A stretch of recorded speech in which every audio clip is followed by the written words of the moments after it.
kita langsung mulai ya.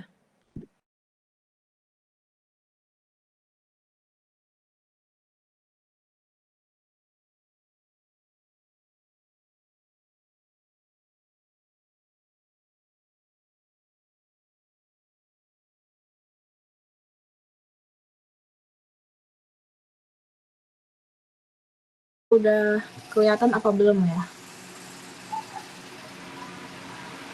Reaction dong. Oke. Nah, sebelumnya ini kan pertama kalinya aku juga ngajar ke orang-orang selain teman-temanku. Mungkin kalau misal kalian ada rasa kecepatan atau nanti kurang jelas, bisa langsung chat aja ya. Oke, aku jadi di sini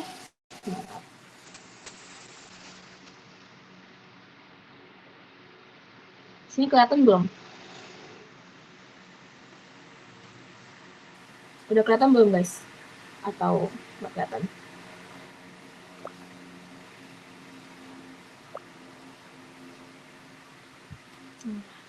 Oke.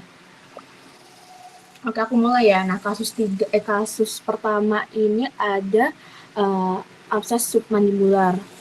Nah, yang dimana LI-nya ini LI kita tahun lalu. Mungkin kalau kalian ada tambahan LI, nanti kita bisa bilang di grup aja. Nah, yang pertama ada CM, tentunya ada yang CM atas, CM bawah, kemudian kita ada cara kerja neutrofil dan makrofag untuk perangi patogen, kemudian ada cara neutrofil membedakan zat asing atau zat normal gitu. Kemudian juga kita ada fisiologi jaras nyeri, kemudian kita juga ada faal modulasi nyeri, kemudian ada patofnya, ada nyeri sama abses, dan ada faal inflamasi dan medar inflamasi. Nah, kita biasanya kalau patof itu kebanyakan kita gabung CM. Nah, tapi kali ini kita pisah aja. Kemudian, oke, lanjut ya. Jadi di sini itu keluhan utama pasien, ada pasien laki-laki usia 35 tahun datang ke IGD dengan keluhan utamanya itu nyeri hebat pada rahang bawah sebelah kanan selama 3 hari terakhir.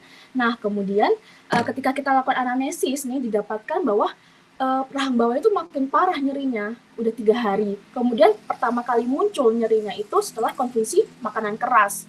Nah, kemudian pasien juga ada gejala lain, yaitu ada pembekakan di daerah yang nyeri, kemudian juga ada demam, kemudian ada kesulitan membuka mulut, kemudian juga pasien juga merasakan ini rasa sakitnya tuh berdenyut dan keluar nanah. Nah, kemudian pasien juga memiliki riwayat penyakit, ada riwayat karies gigi. Nah, karies gigi pasien ini nggak kekontrol, dia nggak ada perawatan. Kemudian juga nggak ada riwayat penyakit kronis lainnya, kemudian ada riwayat obat, pasien udah coba untuk minum obat analgesik, jadi kayak obat pereda nyeri, namun nggak mempan. Kemudian juga pasien mengaku pekerjaannya sebagai kuli bangunan yang sering nih kepapar sama debu. Nah, kemudian pasien juga memiliki kebiasaan merokok sejak 10 tahun terakhir.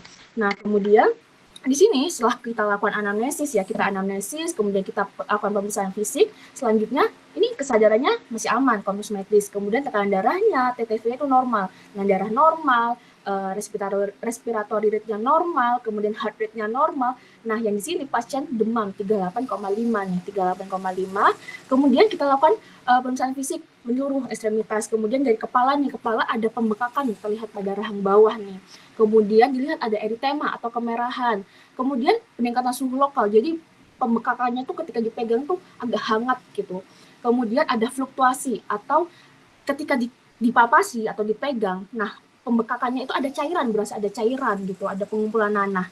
Kemudian ketika kita periksa KGB atau kelenjar getah bening, nah itu didapatkan limfadenopati atau pembesaran kelenjar getah bening di submandibular kanan. Nah, kemudian selanjutnya kita lihat nih mulutnya. Mulutnya ternyata pasien kesulitan membuka mulut atau nama ininya trismus. Nah, kemudian di sini gingiva pada gigi molar kedua kanannya itu terlihat bengkak dan merah eritema tadi, kemudian keluar nanah.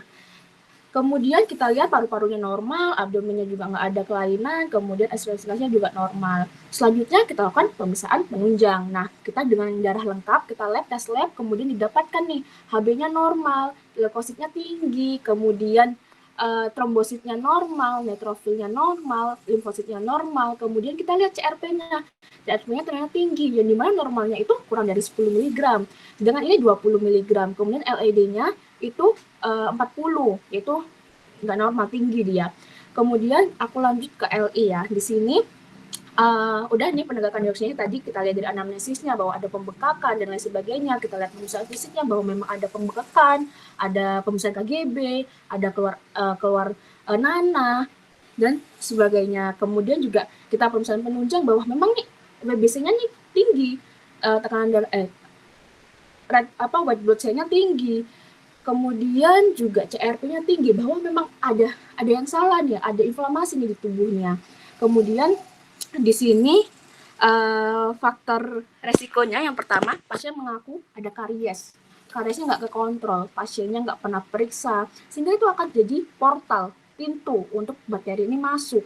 Kemudian pasien ini merokok, sedangkan perokok itu banyak banyak kandungan kimiawi, ada ROS akan menyebabkan stres oksidatif dia akan merusak jaringan nih, sifatnya tuh toksik, merusak jaringan, makanya dia juga bisa mengikis enamel giginya. Kemudian merokok ini juga ada kandungan nikotin dan tar, di mana dia juga menurunkan produksi saliva atau air liur, di mana produksi salin saliva ini dia itu membantu untuk gigi tuh membantu untuk gigi gitu loh. Jadi ketika dia menurun, gigi kan akan digantikan oleh plak atau akan dijadikan lendir-lendir lain dari bahan-bahan yang dari nikotin dan lain sebagainya. Makanya di sini terjadi akumulasi plak.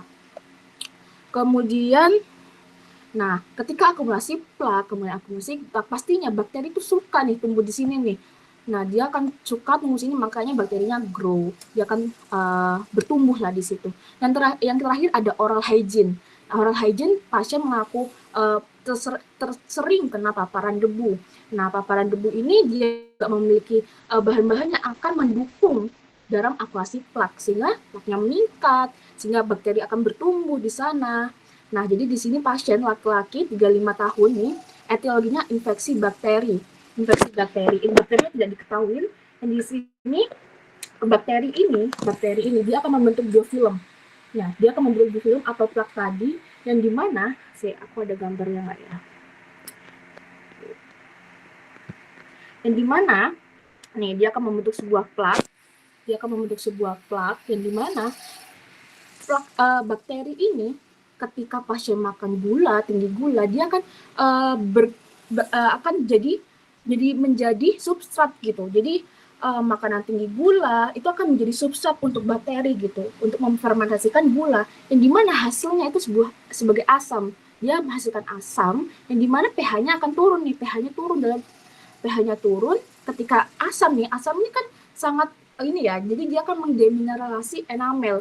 Apa sih demineralisasi enamel itu? Nah, demineralisasi enamel itu dia kehilangan kalsium dan fosfat, di mana kalsium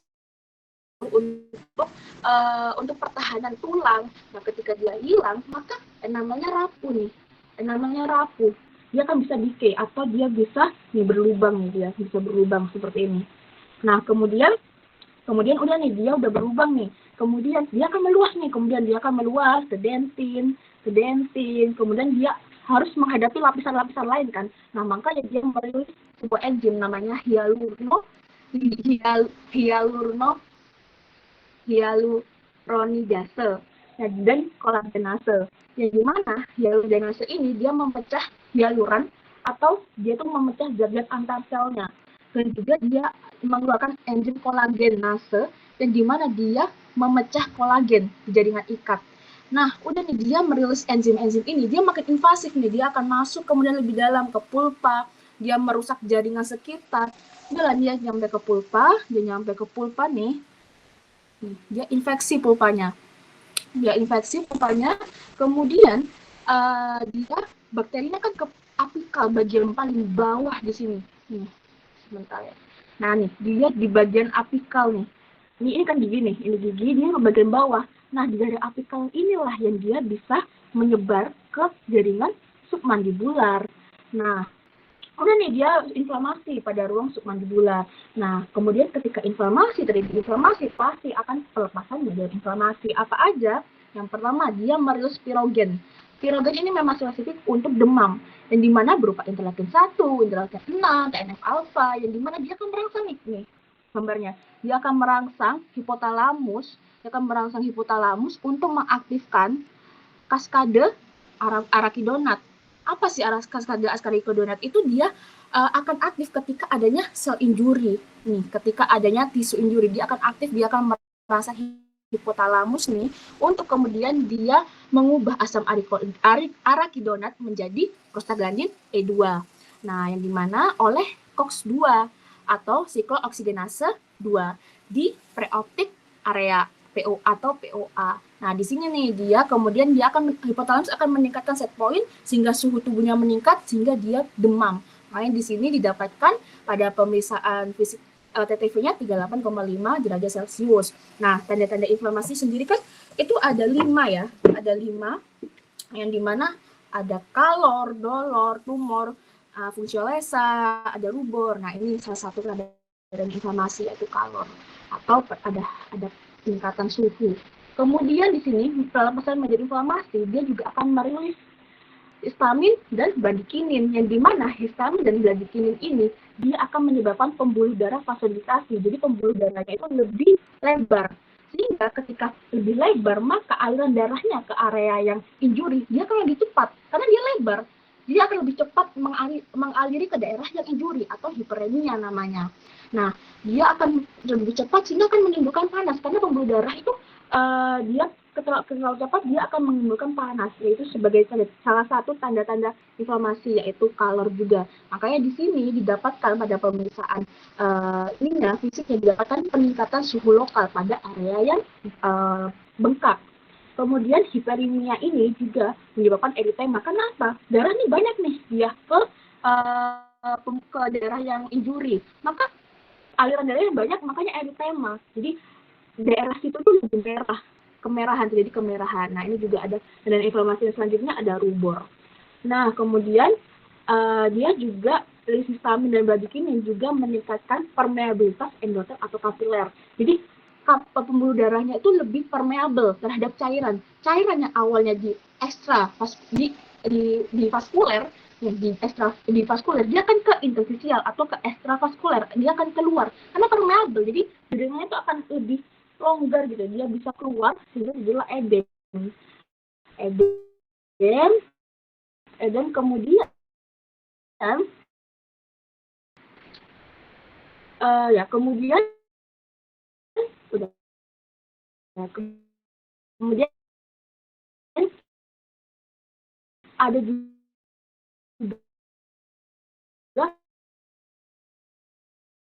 6, 8, 12 yang dimana ini dia akan merekrutmen lebih beban neutrofil ke pusat injurinya. Dia akan menarik sel-sel imun untuk ke daerah situ, ke pusat injuri, yang dimana sel-sel imun ini dia akan memfagositosis si bakteri ini. Nah, ketika kita ada perang nih, fagositosis, dia akan saling makan, pasti ada yang kalah dan ada yang menang. Nah, pastinya neutrofilnya juga pasti akan mati, bakteri juga ada yang mati. Nah, di mana nanti neutrofilnya nilisis, kemudian akumulasi nih sel-sel mati. Ada neutrofil, ada bakterinya juga bisa mati, kemudian jaringan sekitarnya juga bisa berdampak, dia juga bisa mati. Akumulasi nih cairan di semua di sini. Sehingga dia akan membentuk liquefaktif. Jadi akumulasi berupa cairan atau nanah atau pus. Nah, sehingga abses itu berisi pus. Karena pus ini berisi akumulasi dan sel ini dari perang yang antara sel imun dan bakteri. Nah, kemudian dari edem ya, dari daerah yang injury itu udah ada edem, cairan keluar di situ, ditambah abses itu ada pulih ujung-ujungnya ke Berkman 312 untuk prosesi nyeri, nah intinya ke pusat nyeri. Yang dimana nanti makin banyak nih dia edem, makin banyak, abses makin banyak, kemudian dia makin merangsang nociceptor, dia kemudian langsung makin merangsang pusat nyeri, maka yang dihantarkan tuh juga makin banyak. Dia akan terus menghantarkan melalui saraf eferen motorik untuk ke daerah yang injury tadi. Ini sebagai eferen ya, dia akan menyebabkan kontraksi otot mastikasi, itu kontraksi otot-otot yang di rahang itu. Makanya di sini dia kesulitan untuk membuka mulutnya. Nah, ini enggak ditambah adanya edem, abses, ditambah sama kontraksi atau spasme terus-menerus ini, makanya jadi trismus, dia susah buka mulutnya. Kemudian selanjutnya yang terakhir ini ada media inflamasi berupa interleukin dan TNF alpha, yang dimana kemudian di sini ada histokin lainnya berupa interleukin 6 dan alpha di mana merangsang liver. Kenapa ya liver yang dirangsang? Karena liver ini sebagai organ utama untuk membuat protein plasma. Jadi ketika ada inflamasi dia itu terangsang untuk memperkuat respon dari sel imun tadi. Nah, yang dimana dia tuh ada gen-gen ekspresi gen berupa protein lah itu. Nah, yang dimana itu ada CRP ini. CRP ini dia akan diekspresikan untuk kemudian dia akan merilis sebuah opsonin. Opsonin nanti dibahas di file inflamasi, di opsonin ini, yang dimana opsonin ini dia memberikan kayak label gitu ke bakteri untuk dia lebih cepat dikenali oleh sel imun, seperti itu. Nah, kemudian udah nih CRP nih, dia makanya dia liver ini merangsang CRP, CRP-nya dia merilis CRP sehingga di sini didapatkan di level CRP-nya meningkat. Kemudian liver ini juga merilis namanya fibrinogen namanya. Nah, fibrinogen ini di mana fibrinogen ini dia yang membantu untuk LED-nya meningkat ini. Makanya fibrinogen ini menyebabkan eritrosit di dalam tubuh kita itu lebih menempel ya, Rolux dia. Makanya ketika dites lab LED-nya meningkat, laju endap darahnya lebih meningkat gitu. Nah, dari semua gejala-gejala ini nih, dari demam dan sebagainya ini trismus, didapatkan bahwa pasien didiagnosis submandibular abscess dextra. Nah, oke, dari sampai sini apakah ada yang dibingungkan atau terlalu cepat? Nanti bisa aku jelasin ulang.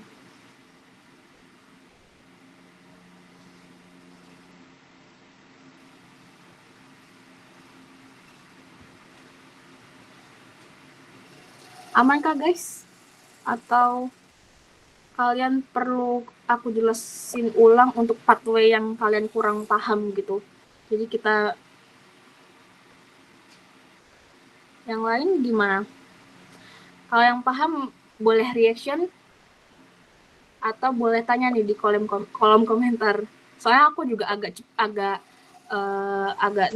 cepet sih.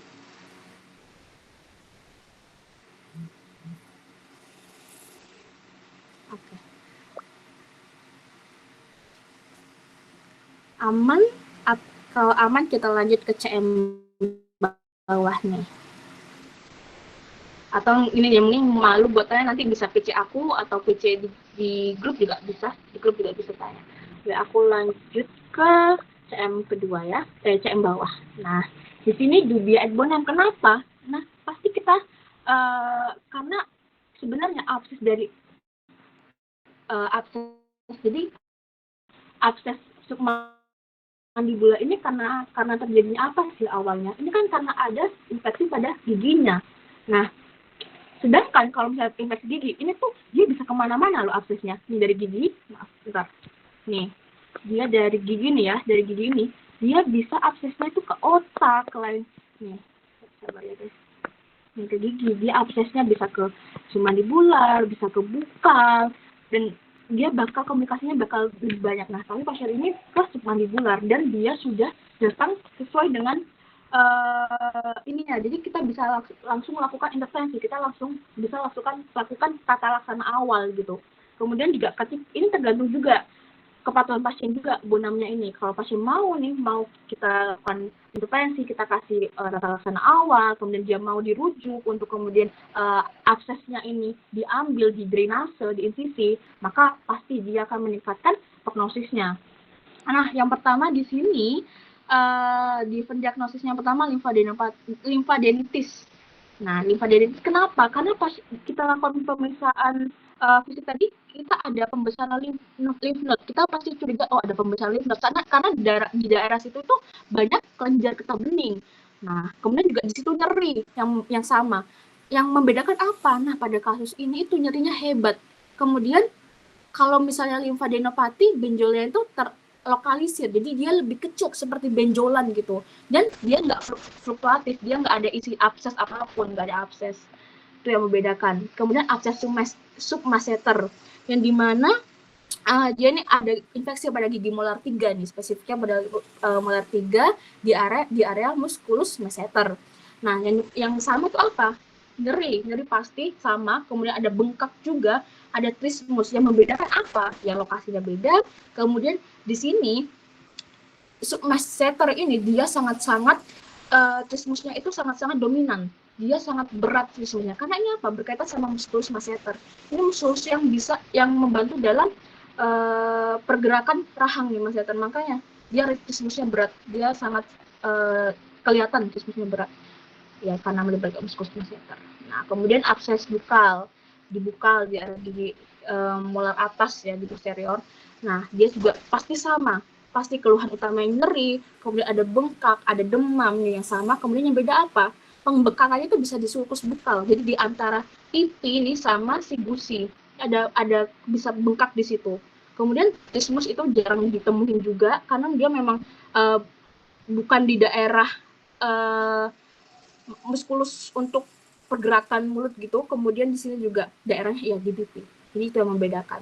Kemudian tata laksananya farmakologi, ada non farmakologinya. Yang pertama pastinya kita kasih antibiotik. Antibiotiknya apa? Antibiotik yang bisa mengcover bakteri aerob maupun anaerob. Karena apa? Kita nggak tahu nih di sini bakterinya bakteri apa. Jadi kita itu bakteri yang bisa nge-cover itu dua anaerob sama aerob. Nah, kita bisa pakai amoxicillin. Dosisnya 3-4 kali 250 sampai 500 mg. Kemudian kita kasih analgesik karena pasien mengeluh nyeri hebat. Nah, kita kasih paracetamol. Kemudian ini dosisnya 3 kali 250 sampai 300 mg. Kemudian yang ketiga pastinya kita rujuk untuk kemudian dilakukan insisi drainase pada tempat yang paling berfluktasi. Biasanya itu di insisinya itu ketika tempat yang paling berfluktasi. Jadi ketika kita palpasi ini banyak cairan nih di sini. Nah, banyak pusnya nih di sini. Nah, itu biasanya di situ di insisi drainase. Jadi insisi ini nggak ngambil jaringan sekitarnya ya, cuman ngambil absesnya doang, ngambil pusnya doang. Nah, kemudian farmakologinya tentunya ini permasalahannya dari awal tuh gigi karena karies. Sehingga kita pasti untuk rujuk untuk cabut gigi, untuk stabilisasi giginya ini setelah kita lakukan tata laksana awal ini. Jadi tidak akan membuat komplikasi yang lebih lanjut karena giginya udah kita atasi. Kemudian untuk kesmasnya tentunya jaga pola hidup bersih, sehat juga karena ini tergantung sama higienitas ya. Jadi kita rutin cek gigi untuk scaling, kemudian untuk melengkapi karies gigi ini, kemudian jaga kebersihan mulut, kita gosok gigi 2 kali sehari, kemudian pada pagi hari setelah makan dan malam sebelum tidur. Kemudian kita kurangi merokok karena zat rokok itu dia juga merusak gigi gitu. Kemudian konsumsi gula juga. Jadi gula ini juga berperan penting ya untuk kerusakan gigi. Nah, kemudian karena nih sebagai substrat nanti bakteri ini makin bisa grow gitu. Kemudian sekundernya ketika udah ada gejala nih, baiknya langsung periksa nih ke dokter, langsung melakukan intervensi ini, langsung kasih tanda laksana awal, yaitu sebagai kasih antibiotik, analgesik, kemudian tersiernya kita lakukan perawatan medis kita ya tetap lakukan tata laksana, kemudian kita bilang untuk kurangin rokok, mengurangi makanan tinggi gula atau asam, kemudian jaga higienitas mulut, kemudian kurangi makanan keras karena tadi pasien mengeluh juga nyerinya karena makanan keras kan yang pertama kali ada.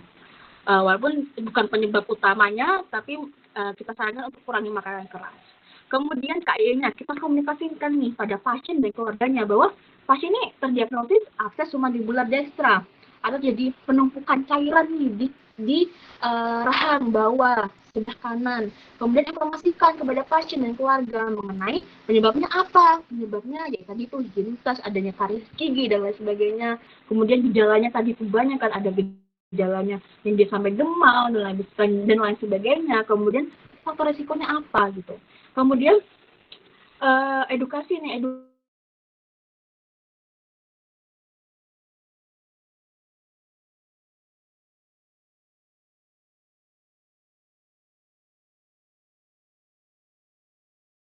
mengenai edukasi juga ke pasien, ke keluarga sih. Kemudian tentunya paling penting kita insisi nih, kita ambil pushnya. Kemudian ya kita edukasi mengenai pola hidup untuk higienitas mulut, untuk mengurangi komplikasi lain. Karena memang kita harus mengkontrol itu gitu setelah dilakukan intervensi ini, setelah dilakukan tata laksana. Kemudian etiknya ya ini justice, ya kita adil lah ke pasien, kemudian juga sesuai kode anatomi, kita inform consent, kita harus izin lah untuk melakukan tata laksana, kemudian ya kita hargai setiap keputusan pasien, tapi kita juga mempertimbangkan ini resikonya kalau pasien nggak mau, karena ya resikonya tinggi gitu. Kemudian beneficient, kita berikan penanganan ya sesuai dengan TL tadi, TL awal, sehingga pasiennya bisa stabil. Kemudian non maleficent juga ya kita nggak membahayakan pasien. Jadi ketika udah ini kita TL awal, kemudian kita rujuk untuk insisi ataupun untuk cabut gigi gitu. Mungkin sampai sini. Apakah ada yang tanyakan atau kurang jelas atau kecepatan? Atau aman? Kalau aman,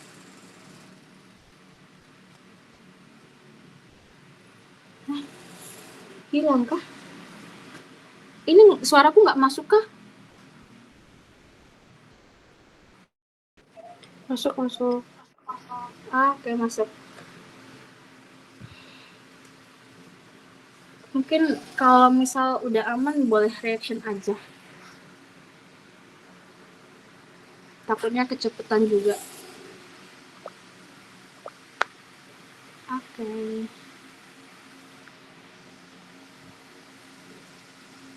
Ya benar, jadi nggak ada bakteri spesifik, jadi kita nggak bisa ngasih ininya, kalau kecuali dia mau nanti mau kultur bakteri itu lain lagi gitu, karena kita nggak ada bakteri spesifik kalau di kasus kita sih.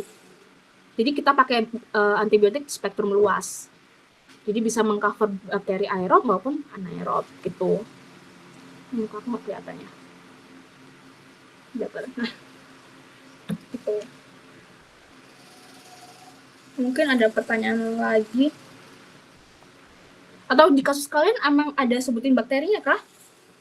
Soalnya di kasus kita nggak ada sih. Jadi kita kasih antibiotik yang spektrum luas, yang bisa nge-cover aerob maupun anaerob gitu.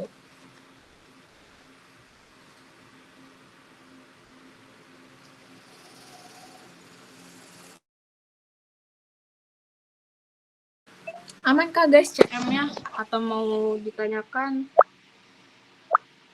Mau tanya boleh. Oke.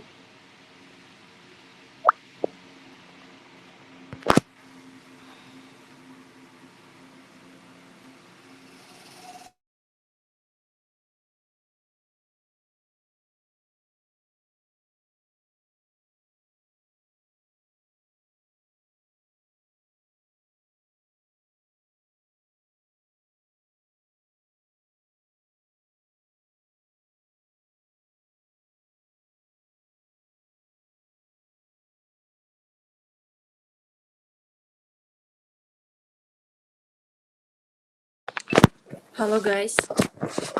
Selanjutnya yang di sini yang ngajar aku di sini itu bentar ya. Di sini itu kita bentar Kak, ada yang nanya itu di komen. Sorry. Oke. Kak Ais.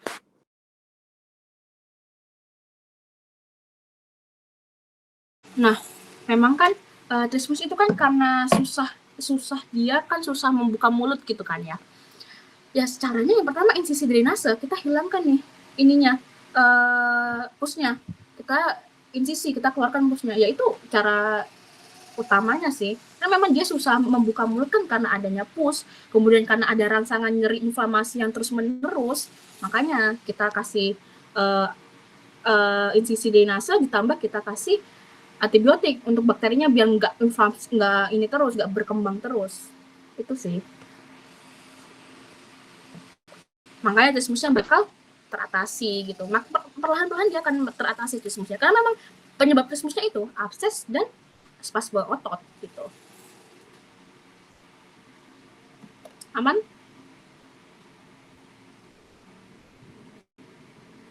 Oke.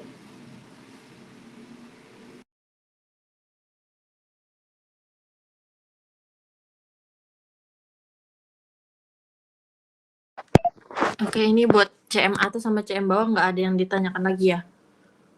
Kalau semisal ada yang masih ditanyakan bisa aja di chat lagi di komentarnya. Di komentarnya ya. Oke, di sini karena CM atas sama CM bawah udah selesai, kita masuk ke LI-LI-nya.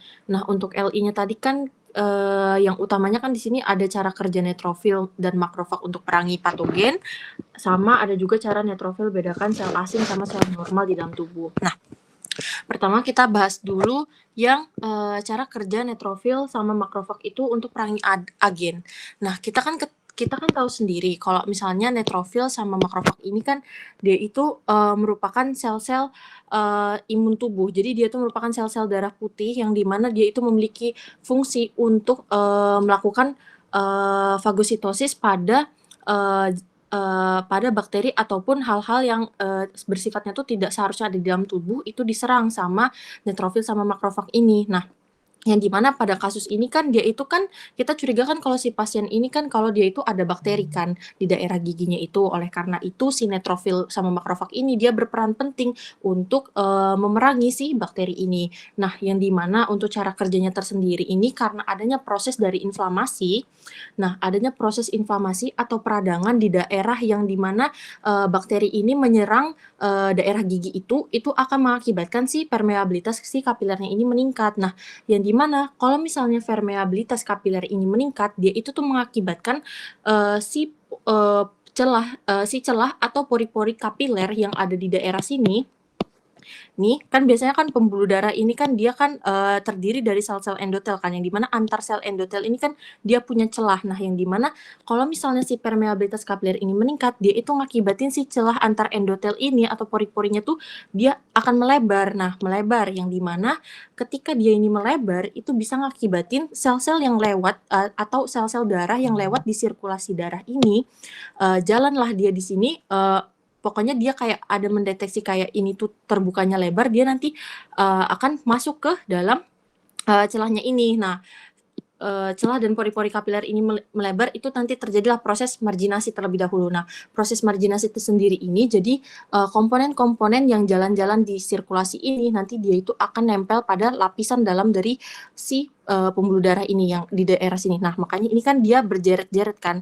Nah, di sini itu neutrofil sama makrofag itu dia nempel-nempel dulu di dinding-dindingnya yang dimana itu disebut sebagai proses marginasi. Ketika nanti dia menempel itu nanti dengan gerakan amoeboid atau kayak gerakan cepat itu dia nanti perlahan masuk lewat celah-celah ini untuk keluar ke jaringan. Jadi dia itu dengan gerakan amoeboidnya jadi dia awalnya kan dia jalankan di sini. Terus dia nempel terus celahnya besar nih. Jadi dia mulai masuk, keluar terus dengan gerakan amoeboid dia jalan nih ke sini. Yang dimana di situ disebut sebagai proses diapedesis. Jadi proses dia keluar dari dalam sini mau keluar sini itu disebut sebagai proses dari diapedesis. Nah, kemudian setelah dia keluar dari pori-pori pembuluh darah ini, dia kan sudah masuk ke dalam jaringan kan. Ini seperti kayak ini, kumpulan-kumpulan makrofag sama neutrofil kan. Nah, yang dimana ketika neutrofil sama makrofag ini ada di dalam jaringan, itu nanti dia tuh akan terjadi proses yang namanya kemotaksis, yang dimana kemotaksis ini tuh dia itu kayak semacam bahasanya tuh dia tuh kayak melakukan penarikan pada sel neutrofil sama makrofag ini. Jadi dia itu menarik si neutrofil sama makrofag ini itu untuk datang ke sel radang, untuk datang ke tempat radangnya itu supaya dia itu tuh melakukan fagositosis di daerah situ karena kan jadi di sini itu kan ada bakterinya kan. Dia tuh kayak si daerah sini itu dia tuh kayak menginformasikan dia tuh kayak mengeluarkan zat-zat si kimia ini yang dimana dia tuh mengakibatkan kemotaksis lah dari si sel-sel radangnya ini. Makanya dia tuh kayak jalan ke sini terus ketemu sama bakteri di sini neutrofil sama makrofag fagositosis si bakteri ini atau sel-sel radang ini gitu. Gimana? Kayak kalian ada yang ditanyakan Kak atau ada yang masih nggak paham gitu?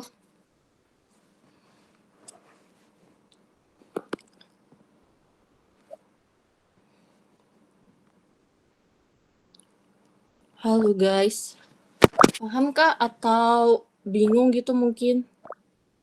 Bisa di reaction. Nggak apa-apa kok kalau nggak paham tanya aja nggak apa-apa. Oke. Jadi tuh untuk yang LI yang ini ya, ini tuh poin pentingnya itu yang yang harus dijelaskan itu pokoknya cara kerja si neutrofil sama makrofag ini buat bisa merangi hal-hal asing itu melalui proses dari marginasi, proses diapedesis dengan gerakan amoeboidnya, sama proses dari kemotaksis sehingga terjadilah fagositosis pada sel-sel radang atau patogen itu. Oke. Kalau nggak ada yang ditanyakan, aku lanjut ke LI selanjutnya ya. Oke, kita masuk ke LI selanjutnya. Nah, yang dimana di sini itu LI selanjutnya itu tentang cara neutrofil itu bedakan sel asing atau patogen dan sel normal yang ada di dalam tubuh kita. Jadi kan kalau misalnya normal di dalam tubuh kita itu kan kan ada sel-sel yang memang ada seharusnya di dalam tubuh kita yang dimana kenapa dia itu nggak difagositosis sama si sel neutrofil gitu kan. Sedangkan kalau misalnya ada yang bakteri ataupun virus itu datang ke tubuh kita tuh kayak dengan mudah kayak diserang dideteksi sama sel neutrofil ini terus itu difagositosis gitu. Kenapa si neutrofil ini bisa bedain yang mana sel normal sehingga dia itu tidak difagositosis, yang mana sel-sel tidak sel-sel asing gitu loh. Jadi dia itu bisa difagositosis. Nah, yang dimana dia itu tuh ada 3 kriteria atau 3 tipe, yang dimana untuk tipe pertama di sini tuh ada permukaannya yang halus, yang dimana jadi di jaringan itu dia itu tuh memiliki permukaannya itu yang halus-halus. Nah, sehingga kalau misalnya dia itu normalnya pokoknya normalnya permukaan halus jaringan ini tuh dia mulus gitu loh, kayak halus gitu. Nah, kalau misalnya dia ini didatangi sama sel radang, dia kan akan terjadi proses dari inflamasi kan, yang artinya dia ini permukaannya perlahan nanti akan kasar kan, yang dimana itu ngakibatin lah proses dari fagositosisnya tuh meningkat. Jadi itu kayak ketidaksesuaian normalnya gitu loh. Jadi kayak dia itu berubah dari fungsi normalnya. Jadi kayak yang harusnya dia itu halus atau kayak dia tuh bersih, pokoknya rapi permukaannya, tapi tiba-tiba didatangi sama si bakteri, itu bakteri kan menyerang lah di daerah situ kan, otomatis nanti dia kayak luka, peradangan lah gitu. Itu ngakibatin lah kalau misalnya neutrofil lewat, itu kayak ngerasa itu tuh bukan bagian dari dia, makanya dia fagositosis gitu. Itu untuk yang tipe pertama. Terus kalau misalnya tipe kedua di sini itu ada selubung protein, dia tuh memiliki selubung protein pelindung. Nah, jadi normalnya di dalam tubuh kita itu dia itu tuh punya selubung protein selubung protein pelindung pada sel-selnya, yang dimana sehingga itu tuh kayak karena ada pelindung otomatis untuk terjadinya fagositosis kan tidak terjadi gitu karena ada pelindung. Nah, sedangkan kalau misalnya kayak sel-sel asing seperti kayak bakteri, virus ataupun jamur, kalau misalnya dia itu masuk ke dalam tubuh, dia itu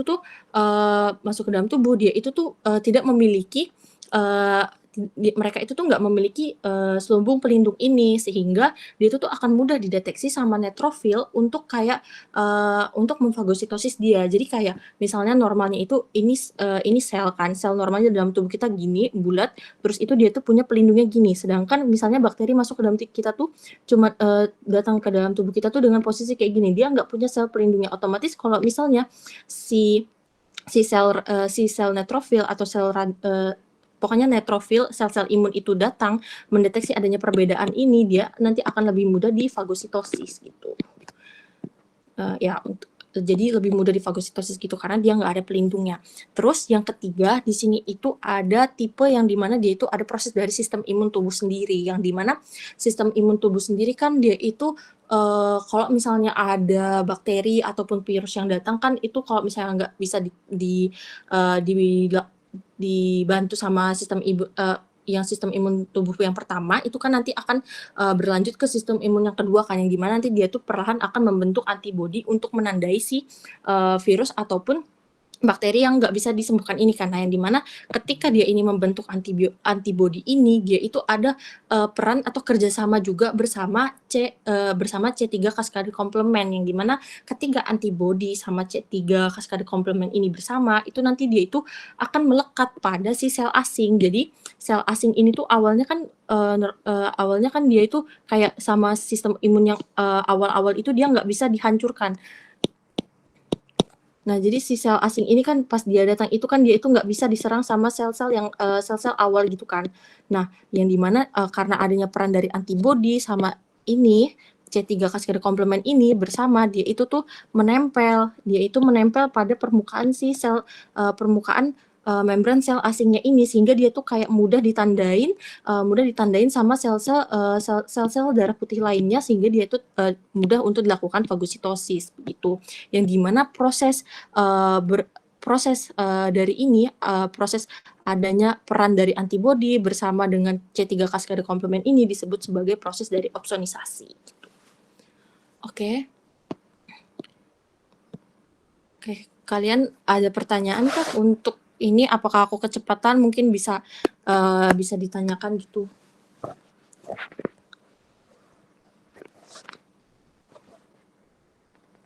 Halo guys, bisa di reactions kalau paham. Kalau nggak paham nggak apa-apa, bisa chat lagi aja.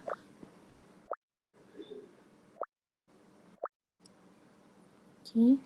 Yang lain selain Akbar gimana?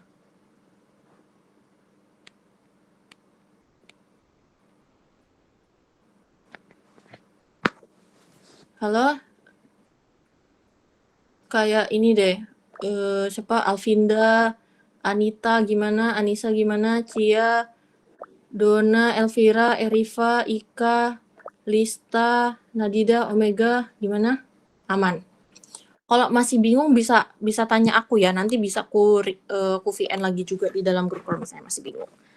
Kak, ada yang nanya Kak itu. Apa? Wait. Boleh tolong diulang ya sistem imun. Oke. Bentar.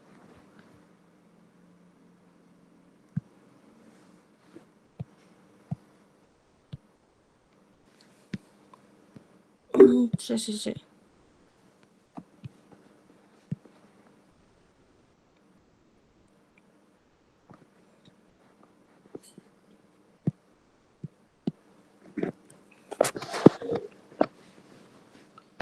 Nah, jadi untuk yang proses sistem imun wait, ini nih.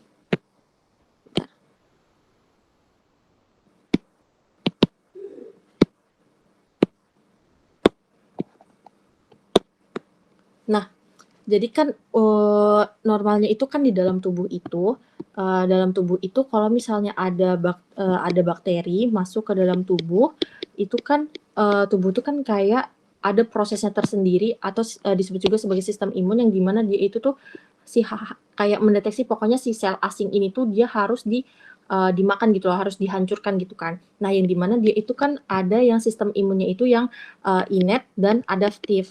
Nah, kalau misalnya di sini itu, kalau misalnya proses dari innate ini kan dia kan yang pertama banget kan. Jadi kalau misalnya dia ini datang, si bakteri ini datang, terus dia kan awalnya diperangi sama si innate. Tapi kalau misalnya dia ini sudah diperangi sama innate, tapi dia ini tetap nggak hancur, masih hidup, maka dia itu harus kayak tahap selanjutnya itu pokoknya dia ada kerja dari adaptif untuk perangi si hidup ini. Nah, yang dimana di daerah yang adaptif ini itu ada proses yang dimana dia itu nanti akan menghasilkan antibodi. Nah, yang dimana antibodi ini tuh kayak semacam hasil dari pembentukan kayak selnya itu loh. Pokoknya dia tuh menghasilkan suatu hal yang mirip dari selnya ini tuh supaya dia itu tuh mudah ketemu sama si sel asing ini biar dia itu mudah ditandain gitu loh. Jadi pokoknya si adaptif ini tuh dia hasilkan antibodi yang dimana untuk tempelin si sel asingnya ini. Nah, selain itu juga si antibodi ini juga dia itu bisa bekerja sama dengan kaskade komplement si C3 ini. Yang dimana ketika mereka ini berdua kerja sama, itu nanti dia itu lebih mudah lagi untuk menandai si sel bakteri ini atau si virus ini. Jadi dia itu nanti akan nempel pada membrannya ini.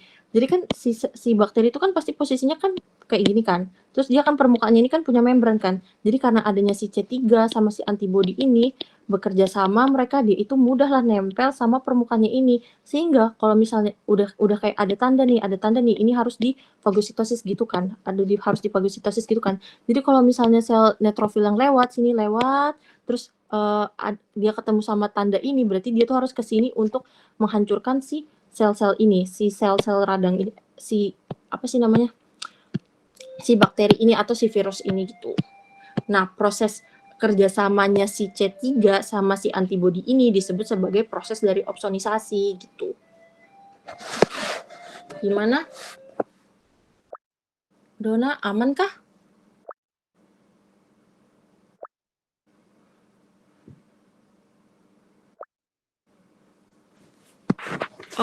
Ini Dona tanya, selubung protein perlu di-mention apa contohnya nggak, Kak?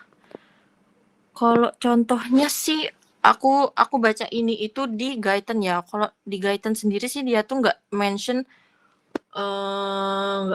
selubung protein itu, mention contoh-contohnya gimana sih ini. Bentar. Dia cukup kalau bentar ya. Jadi kalau misalnya untuk yang LI ini itu dia yang penting itu kan ini kan kamu tuh kayak mau tahu kayak cara neutrofil ini bisa bedain sel normal sama sel asing tuh gimana. Prosesnya tuh dia ada 3 tipe untuk deteksinya itu. Bentar. Ada tiga tipe untuk deteksi dia itu sel asing atau sel normal. Yang pertama dia tuh permukaannya harus halus, terus dia punya selubung pelindung, otomatis nanti dia itu tidak bisa di fagositosis. Tapi kalau misalnya dia permukaannya kasar, terus dia nggak punya protein pelindung, maka dia itu nanti akan mudah di fagositosis gitu. Nah, ini untuk kalau misalnya yang contoh-contoh selubung protein itu nggak ada sih di Guyton, tapi nanti aku cari lagi ya. Oke. Gimana Dona, aman? Oke. Yang lain aman kah? Oke, kalau gitu kita next LI ya. Bye-bye, thank you.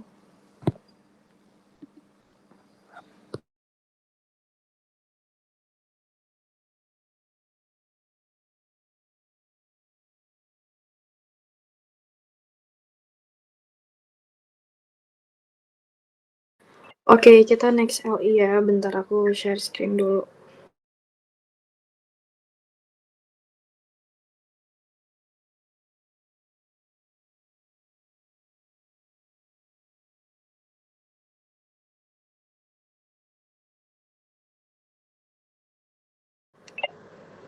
Oke, udah kelihatan belum ya? Sudah. Oke, kita mulai ya. Ya, yang pertama di sini tuh ada faal dari jaras nyeri. Nah, udah tahu kan reasonnya kenapa sih kita masukin faal ini di LI? Ya pastinya karena tadi udah dijelasin ya di CM bahwa si di kasusnya ini dia itu ada nyeri hebat gitu kan. Nah, di mana sih jaras atau apa ya istilahnya jalan gitu, jalan nyeri itu bisa sampai ke sistem saraf pusat gitu. Jadi yang pertama di sini pastinya ada rangsangan ya, ada stimulasi itu, stimulasi dari si area peradangan atau area infeksi, area inflamasi lah istilahnya di situ. Jadi di situ akan terjadi stimulasi, adalah situ stimulasi nociceptor di situ, di mana dia itu nanti akan mengirimkan lah sinyalnya, mengirimkan impulsnya gitu, untuk diteruskan ke nervus gitu. Nervus apa nih yang terkait di sini? Nah, nervus yang terkait di sini adalah yang namanya nervus cranial nervus 5 atau nervus trigeminus. Jadi kalian kalau misalnya ingat di biomed 6 itu di PPT-nya dokter Valen ya kalau nggak salah itu udah dijelasin ya nervus-nervus itu kan banyak. Nah, di sini tuh yang yang terstimulus itu adalah nervus si trigeminusnya ini karena dia itu sensoriknya itu ke wajah, motoriknya juga ke area wajah gitu. Jadi dialah yang berperan gitu. Jadi nervus trigeminus ini dia itu kayak punya apa ya? 3 cabang gitu lah istilahnya. Kalau misalnya kalian bisa lihat di sini nih, ini dia itu punya 3 cabang. Jadi dari nervus trigeminus dia itu ada yang namanya nervus ophthalmicus, nervus maxillaris, sama nervus mandibularis. Nah, ketiga-tiganya ini ya nanti yang berperan gitu ketika ada inflamasi, ketika ada infeksi di area wajah gitu. Jadi dibuka lagi biomed 6 PPT-nya itu di situ Dr. Valen juga udah ada yaitu nervus trigeminal di sini ada sensorinya itu kemana aja, motoriknya itu kemana aja gitu. Jadi dia yang berperan itu adalah trigeminus gitu. Jadi dari tadi udah mengirim impuls nih, mengirim sinyal dia itu ke nervusnya ini. Ada 3 ini yang berperan di sini. Kemudian dia itu akan masuk ke nukleusnya. Nukleusnya itu adalah nukleus spinal trigeminal ini. Ke ganglion dulu, kemudian ke nukleusnya. Barulah dia itu nanti akan naik gitu, akan naik tapi naiknya menyilang atau kontralateral. Kalian kalau ingat juga di Biomed 6 di saraf, sistem saraf pusat, di situ juga dijelaskan ada yang kontralateral, ada yang lateral, ada yang anterior gitu kan. Nah, di sini kita memakai tractus trigeminothalamicus. Nah, tractus sendiri ini ada berapa? Itu ada tractus trigeminothalamicus yang kita bahas ini, sama ada tractus spinothalamicus kan, di mana tractus spinothalamicus ini ada yang anterior dan juga ada yang lateral kalau misalnya kalian ingat. Di sana itu kalau misalnya spinothalamicus dia fungsinya apa? Dia itu lebih ke nyeri dan suhu dan tekanan itu dari tubuhnya kita. Asalnya tuh dari medula spinalis, kemudian nanti akan diteruskan ke thalamus ini. Thalamusnya yang lateral. Nah, kalau misalnya trigeminothalamicus, tadi kan udah kita bahas kalau misalnya dia itu khususan untuk wajah gitulah istilahnya. Jadi trigeminus itu khususan untuk wajah di area mandibular gitu-gitu. Tadi 3 nervus itu, di mana dia itu nyeri, sentuhan, suhu dari wajah gitu. Jadi kita memakai yang namanya traktus atau jalur trigeminothalamicus, di mana asalnya tadi udah dijelaskan kan nukleus spinalis trigeminal, karena dia berasal dari nervus trigeminal. Tuh, jangan salah. Kemudian nanti tujuannya kemana? Ke thalamus, tapi dia nggak ke VPL, nggak ke lateral, dia itu ke ventroposteromedial. Jadi dia itu ke thalamusnya adalah ke thalamus ventroposteromedial. Nah, tadi naik nih, tractus trigeminothalamicus, dia lewat jalan itu, kemudian naik lagi ke mesencephalon, dan dia sampailah ke thalamus. Kalian masih ingat kan kalau misalnya jalan-jalannya itu kayak gimana gitu? Ini aku kasih lihat lagi ya. Nah, ini kan, anggaplah ini ya gambarnya. Pokoknya dari bawah itu nanti dia itu akan menuju ke mesencephalon, dia itu nanti akan kontralateral dulu di sini, kontralateral, ini kontralateral. Maksudnya kontralateral itu dia menyilang gitu maksudnya. Nanti dia naik ke mesencephalon. Barulah dia nyampe ke thalamus di sini. Di khususnya itu adalah nukleus ventroposteromedial atau VPM. Nah, di sana nanti dia menuju ke kapsula interna, menuju ke korteks ya, korteks selalu, persepsi nyeri pasti korteks area Brodmann 312, khususnya adalah gyrus poscentral di lobus parietal. Dan disitulah terjadi persepsi nyeri. Jadi sebenarnya untuk jarasnya ini, karena udah diajarin di Biomed 6 kan kita ya istilahnya hafal lah, tapi kita harus juga punya gambaran gitu, ini mesencephalon di level mana, terus kemudian medula spinalis ini di level mana, itu harus kita hafalin gitu loh. Jadi nanti menyilangnya di mana gitu. Jadi kalau misalnya untuk jarak nyeri dari kasus ini, karena dia itu di area wajah, itu diingat kalau nervusnya adalah nervus trigeminus, di mana itu ada 3 percabangan atau ada 3 nervus yang dibawahi sama nervus trigeminus ini. Kemudian nanti dia itu menuju ke nukleusnya. Nukleusnya apa namanya? Nukleus spinal trigeminal, karena nervusnya trigeminus. Kemudian karena sudah masuk ke nukleus, dia itu nanti akan menyilang kontralateral. Naiklah ke jalur ini. Jalurnya adalah trigeminothalamicus atau tractus trigeminothalamicus. Naiklah dia ke mesencephalon ini, sudah level mesencephalon. Kemudian nanti diteruskan baru ke thalamus ini. Dia untuk menuju ke sistem persepsi nyerinya gitu di korteks somatosensori area Brodmann 312 gitu. Jadi kita memakai tractus trigeminothalamicus karena asalnya juga dari nervus trigeminus, di mana itu mencakupi rahang, pokoknya area-area inilah nih yang hijau-hijau ini. Nah, nih. Nervus trigeminus itu dia itu gitu. Oke, dari Valja sendiri apa ada yang mau ditanyakan, guys? Kalau nggak ada, kita next nih. Aman nggak? Reaction dong. Oke, kita next dulu ya. Nanti kalau misalnya ada pertanyaan bisa langsung di komen. Oke. Oke, selanjutnya di sini adalah faal modulasi nyeri. Nah, di sini tuh modulasi nyeri. Apa sih modulasi nyeri itu? Jadi modulasi nyeri ini dia itu berada di tingkat perifer. Jadi dia itu berada apa ya? Sebuah proses lah istilahnya, sebuah proses sebelum sinyal atau stimulusnya ini mencapai ke sistem saraf pusat, sebelum dia nyampe ke sini nih, sebelum dia terjadi persepsi nyeri. Jadi dia itu prosesnya itu berada di bawahnya ini.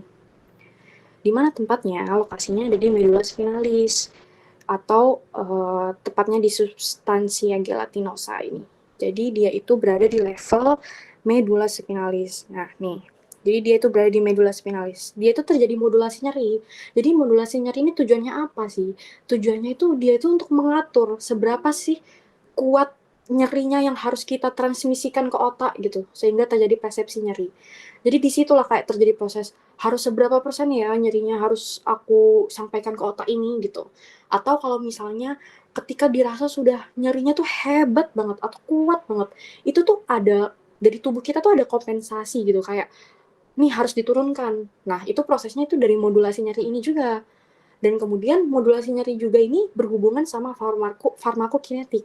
Jadi mungkin kalian masih belum ya, tapi ini nice to know aja kalau misalnya kita menggunakan obat apa gitu untuk nyeri ini, untuk menurunkan nyeri ini. Nah, itu di modulasi nyeri ini dia itu kayak menyeimbangkan gitu loh. Oh iya, jangan banyak-banyak nyerinya gitu untuk diteruskan ke otak sebelum diteruskan ke otak gitu. Jadi di modulasi nyeri ini merupakan proses di mana seberapa besar sih atau mengatur seberapa kuat sih sinyal nyeri yang harus ditransmisikan ke pusat gitu loh, agar terjadi persepsi nyeri kayak gitu. Jadi ini level terjadinya itu di medula itu kayak masih belum sampai ke atas gitu. Belum ke mesencephalon ya tadi. Nah, jadi lokasinya ada di medula spinalis, khususnya di substansia gelatinosa. Di mana di sana, di substansia gelatinosa ini ada yang namanya first order neuron. Jadi dia itu yang pertama dia itu nanti akan mengeluarkan apa ya, atau melepaskan neurotransmitter nih ketika ada inflamasi, infeksi dan sebagainya, itu ada neurotransmitter. Nah, neurotransmitter di sini yang berperan contohnya adalah substansi P, di mana dialah yang nanti itu akan mempercepat atau apa ya, memperkuat transmisi sinyalnya. Jadi ketika substansi P ini sudah terlepas nih ya, misalnya titik-titik ini adalah neurotransmitter. Nah, substansi P ini, neurotransmitter substansi P ini dia itu nanti akan berada atau dilepaskan gitu. Ketika dia dilepaskan, dia itu nanti akan langsung diteruskan menuju ke brain atau ke pusatnya gitu. Jadi substansi P ini kayak istilahnya apa ya, jalan cepat gitu, jalan tikus, jalan cepat gitu. Jadi ketika neurotransmitter ini sudah banyak banget, berarti dia itu nanti akan meningkatkan persepsi nyeri di sini. Makanya di sini plus kan. Nah, dia itu akan meningkatkan persepsi nyeri. Jadi gimana sih caranya tubuh kita itu untuk substansi P-nya ini jangan banyak-banyak gitu loh. Jadi kayak biar ada kompensasi dari kita untuk nggak rasa sakit banget gitu istilahnya. Jadi kalau ketika neurotransmitter substansi P ini terus distimulus, terus dikeluarkan, itu nanti akan karena dia itu langsung menuju ke brain. Karena dia langsung menuju ke brain sehingga persepsinya itu sangat kuat gitu istilahnya. Ketika dia sudah masuk nih ke sini, dia udah menuju ke brain, pasti persepsinya kuat kan. Nah, di sini adalah peristiwa atau proses gitu. Proses di mana namanya tuh descending pathway. Jadi descending pathway namanya juga descending, berarti dia kan ke bawah kan gitu. Jadi dari otak itu kayak, aduh ini rasanya nyerinya ini kayak hebat banget gitu. Ayo kita turunkan nyerinya gitu. Dari descending pathway itu, jadi dia menuju ke bawah itu kan. Dia menuju ke bawah. Jadi menuju ke bawah, dia itu nanti akan menstimulasi namanya norepinefrin ini. Dia itu akan menstimulasi norepinefrin atau namanya serotonin. Jadi kedua ini, dia itu nanti akan akan mengaktifasi ini interneuron. Jadi dia itu ketika norepinefrin ini dia itu distimulasi karena udah terlalu kuat nih nyerinya, terlalu hebat, dia itu keluar di sini. Dia itu nanti akan mengaktifasi interneuron. Di mana interneuron ini nanti akan menstimulasi atau melepaskan namanya enkepalin. Nah, enkepalin inilah yang kayak istilahnya malaikat gitu.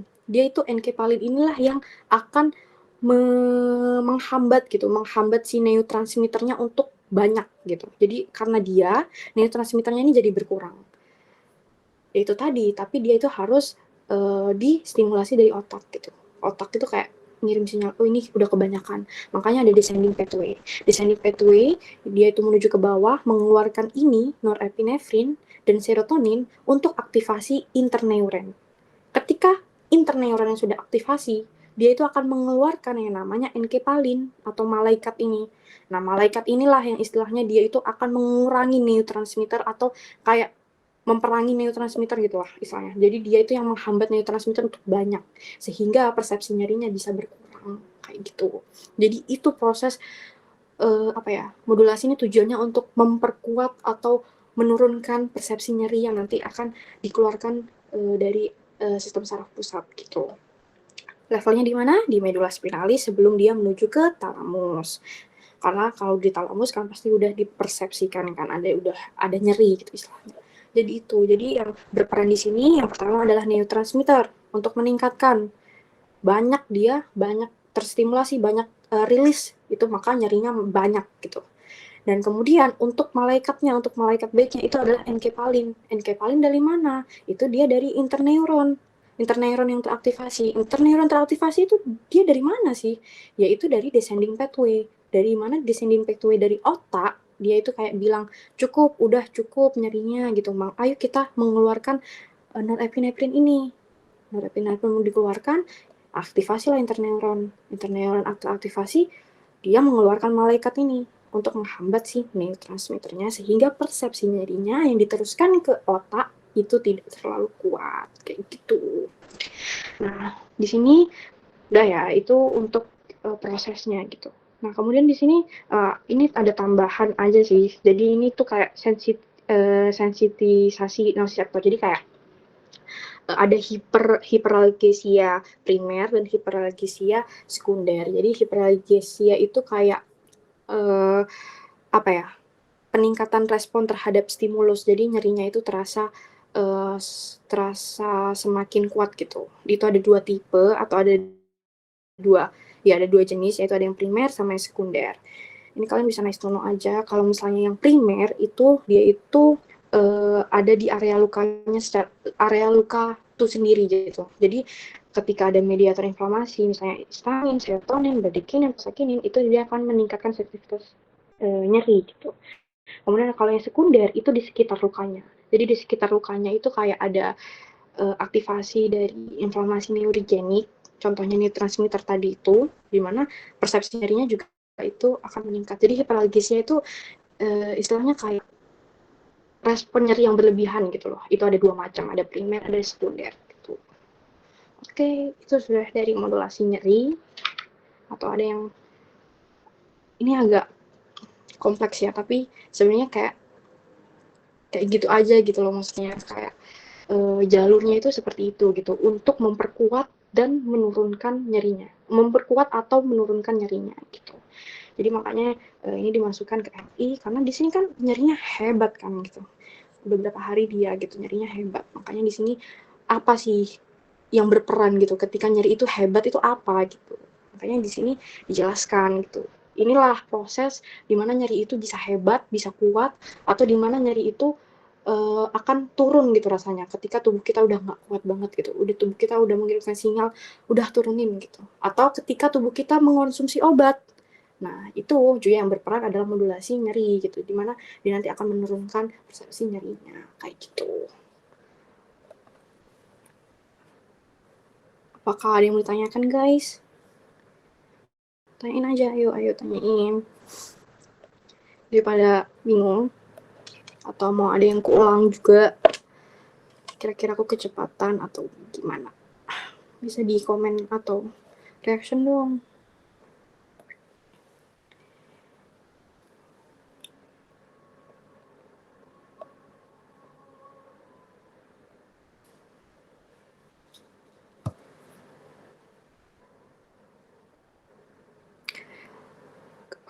Oke, mau dijelaskan yang modulasi nyeri nih dari awal ya. Oke, nanti dikirim ya. Nah, guys, jadi modulasi nyeri ini dia itu berada di level sebelum terjadinya persepsi nyeri, istilahnya kayak gitu. Jadi modulasi nyeri ini kayak suatu proses di mana sinyal atau apa ya, atau nyerinya ini dia itu mau diperkuat atau mau diturunkan gitu istilahnya. Jadi dia itu berada sebelum menuju ke sistem saraf pusat kan, neuron. Jadi dia itu berada di sini, daerahnya di sini gitu.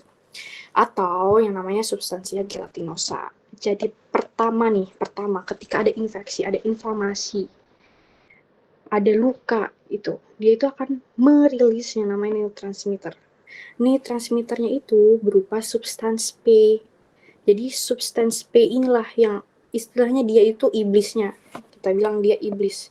Karena ketika substan P ini dia itu terlepaskan, dia itu bisa langsung menuju ke brain atau menuju ke otak, bisa langsung menuju ke otak, sehingga persepsinya itu sangat kuat gitu. Jadi kayak ketika terjadi stimulasi terus, infeksi terus, inflamasi yang berkepanjangan, substansi P ini dia itu terus menerus terliriskan gitu loh, sehingga terjadilah nyeri yang sangat hebat gitu di otak gitu. Nah, gimana sih caranya substansi P ini biar dia itu nggak kuat banget gitu, dia tuh nggak banyak gitu loh. Jadi kayak kita harus adanya ada stimulasi gitulah, stimulasi dari kompensasi kita gitu, kompensasi tubuh gitu, yaitu namanya descending pathway. Anggap itu, sebutkanlah dia itu descending pathway gitu, dari otak asalnya. Karena tubuh kita udah merasa berpikir kayak udah gak kuat lagi, kita perlu menurunkan ini gitu. Jadi descending pathway, dia dari otak. Nah, dari otak inilah dia itu akan mengeluarkan yang namanya norepinefrin dan juga serotonin. Jadi ini norepinefrin dan serotonin itu dia itu cikal bakal untuk teraktivasinya si interneuron. Nah, interneuronnya inilah yang dia akan mengeluarkan malaikat. Dia akan mengeluarkan yang baik-baik gitu. Namanya enkefalin. Di mana dia itu nanti akan menghambat si substans P ini untuk rilis, atau dia itu nanti akan istilahnya memerangi substans P gitu lah.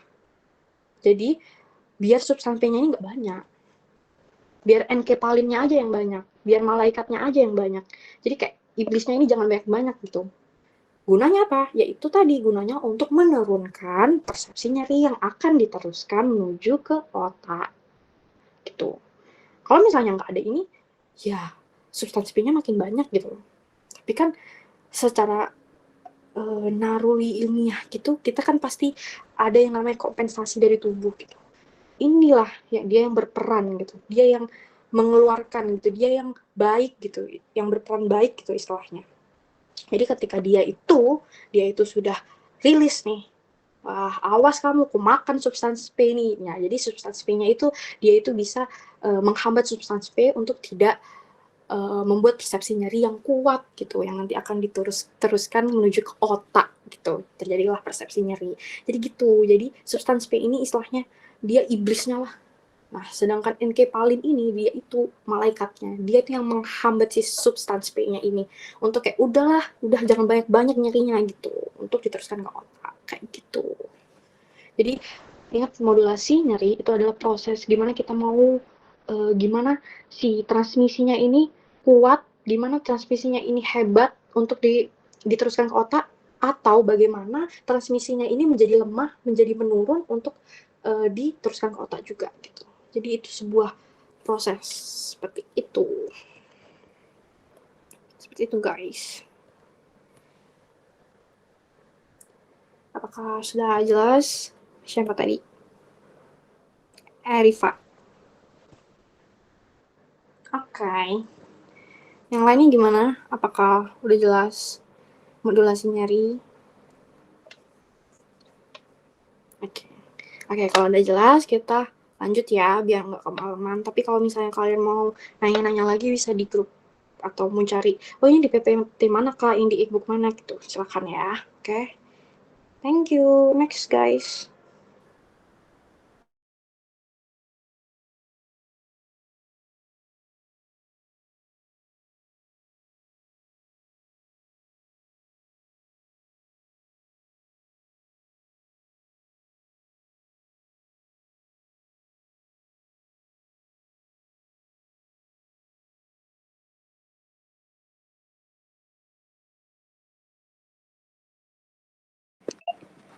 Oke, kita lanjut masuk ke path of nyeri ya.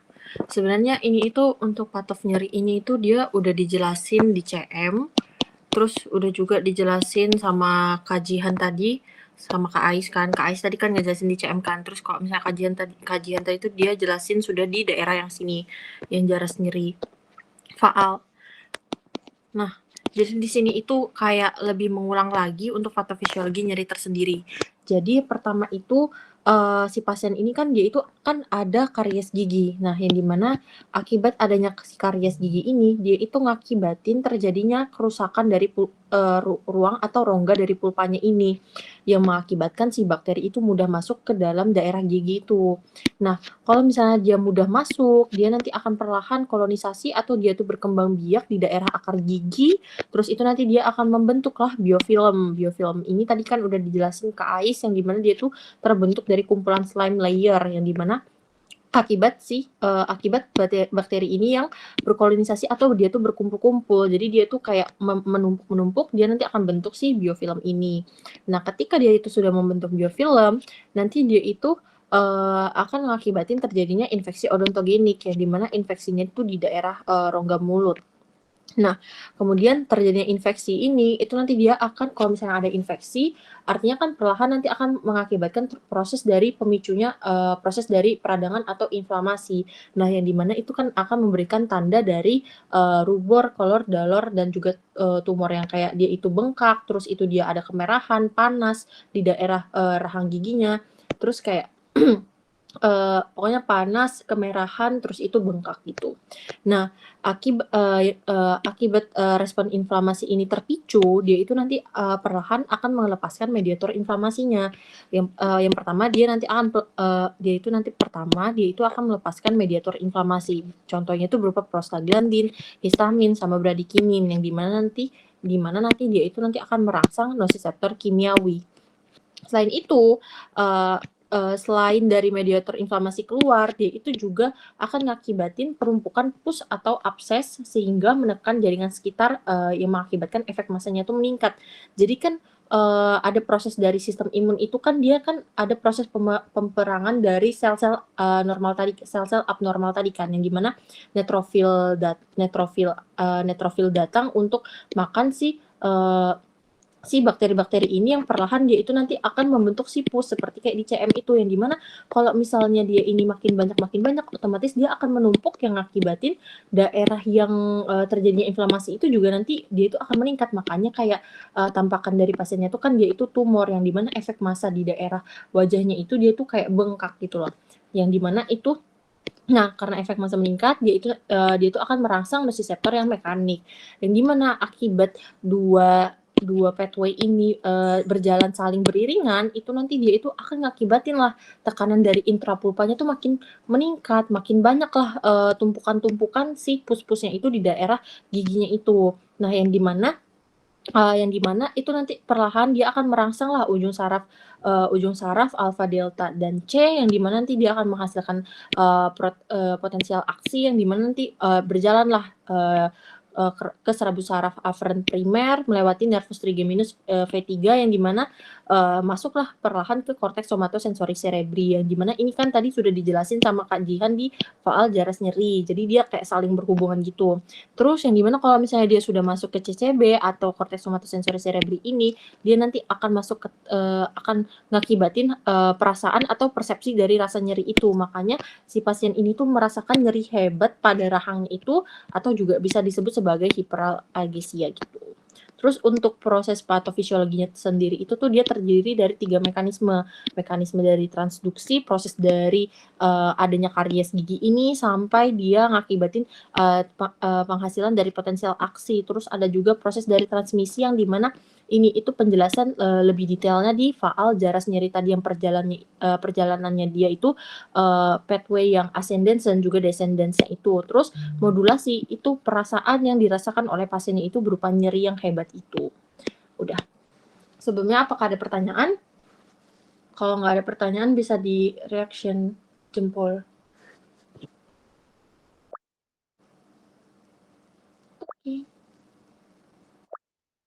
Oke. Kalau gitu Kalau aman berarti kita lanjut ke path of abscess. Silakan.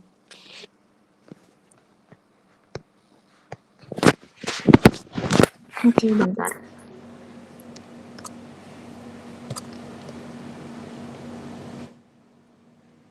Ini sudah kelihatan kah? Bentar, gimana sih? Kocak. Loh, kok hilang zoomnya? Ini sudah kelihatan kah? Oh, sudah. Sudah kelihatan atau belum? Oke. Jadi selanjutnya di sini kita akan bahas tentang patofisiologi abses. Nah, kita ketahui dulu bagian-bagian dari gigi. Sebenarnya nggak usah memperdalam, tapi ya perlu tahu aja. Bagian dari gigi itu pakai gambarin aja. Bagian paling luar itu ada enamel atau email gigi, lalu di tengahnya ada dentin, dan bagian paling dalam itu ada pulpa. Nah, bagian di pulpa ini itu ada serabut saraf, ada pembuluh darah kayak arteri dan vena juga gitu ya. Nah, jadi diawali dari karies gigi. Si pasien ini tuh mengeluhkan bahwa dia pernah ada karies gigi. Karies gigi ini tuh kayak misalnya suatu proses kerusakan jaringan yang menyebabkan pembentukan kayak pintu gitu. Gampangannya tuh kayak pembentukan pintu karena adanya suatu kerusakan jaringan sehingga menyebabkan bakteri yang akan masuk itu menjadi mudah karena ada pintu yang dibuat karena plak tadi. Nah, karena ada karies gigi, dia akan membentuk pintu sehingga bakteri itu akan mudah masuk melalui bagian luar gigi tadi, dari emal gigi, ke lapisan dentin, bagian tengah gigi, sampai ke bagian dalam gigi, yaitu berupa pulpa yang berisi serabut saraf, terus arteri maupun vena. Ketika dia sudah masuk di pulpa atau di bagian-bagian dari gigi paling dalam, dia akan dideteksi oleh sel odontoblas. Nah, kita tahu di gigi itu ada yang namanya sel odontoblas. Sel odontoblas ini fungsinya untuk membentuk dentin tersier. Nah, dentin tersier ini putus kah jaringannya? Fragmen. Bentar, ganti wifi. Oke, lanjut ya. Jadi, tadi si bakterinya masuk sampai ke pulpa. Di pulpa ini dia akan dideteksi, ketika dia sudah masuk di pulpa, dia akan dideteksi oleh sel odontoblas untuk membentuk dentin tersier. Fungsinya pembentukan dentin tersier itu apa? Jadi, yang pertama, ketika ada proses peradangan awal, si sel odontoblas ini akan merangsang untuk membentuk dentin tersier untuk dia itu melindungi pulpa. Jadi itu kayak pertahanan pertama gitu supaya si bakterinya itu tidak merusak si bagian pulpa paling dalam. Nah, ketika sudah dideteksi oleh sel odontoblas, pulpa ini akan merespon masuknya antigen atau kayak sel-sel asing gitu. Nah, ketika direspon oleh si pulpa, dia akan memanggil si neutrofil dan monosit. Fungsinya untuk apa? Fungsinya untuk fagositosis, untuk memakan-makan si antigen tadi. Ketika terjadi pemanggilan neutrofil dan monosit, dia akan mengaktifasi respon imun spesifik atau adesif. Nah, itu di dalamnya ada apa? Ada sel T helper, sel B, dan sel plasma. Ketika terjadi aktivasi respon imun, dia akan memproduksi sitokin dan antibodi. Itu berupa interleukin 1, 6, dan TNF alpha. Nah, terjadilah produksi sitokin dan antibodi yang menyebabkan neutrofil dan monosit tadi kan fungsinya untuk fagositosis. Neutrofil dan monosit, Allahu Akbar. Neutrofil dan monosit tadi yang fungsinya untuk fagositosis itu akan dikirim ke tempat yang cedera atau yang injury atau yang terjadi inflamasi. Nah, sudah terjadi sampailah dia di tempat yang cedera dan injury, fungsinya untuk fagositosis. Terjadi fagositosis, dia fungsinya kan makan kayak bakteri, jaringan-jaringannya rusak tadi, yang ada inflamasi tadi. Ketika dia sudah fagositosis, neutrofil ini akan mati atau nama lainnya lisis. Ketika dia neutrofil yang mati dan lisis, terjadilah akumulasi neutrofil yang lisis dan bakteri yang tadi. Karena dia terakumulasi, itu dia akan membentuk kayak terjadi penumpukan ya. Nah, penumpukannya itu yang namanya liquefactive necrosis berupa cairan pus. Cairan pus ini dia akan membentuk rongga berisi pus yang akan dikelilingi oleh jaringan granulasi. Jaringan granulasi ini di dalamnya apa? Dia ada makrofag, fibroblas, dan pembuluh darah baru.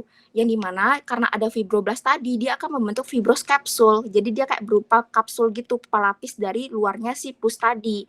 Nah, ketika terjadi fibros kapsul, dia akan membentuk yang namanya abses atau kumpulan nanah yang terbentuk akibat reaksi peradangan akibat dari bakteri.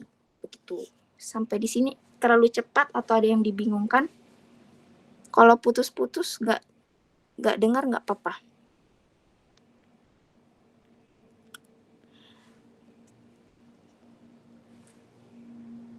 Amankah?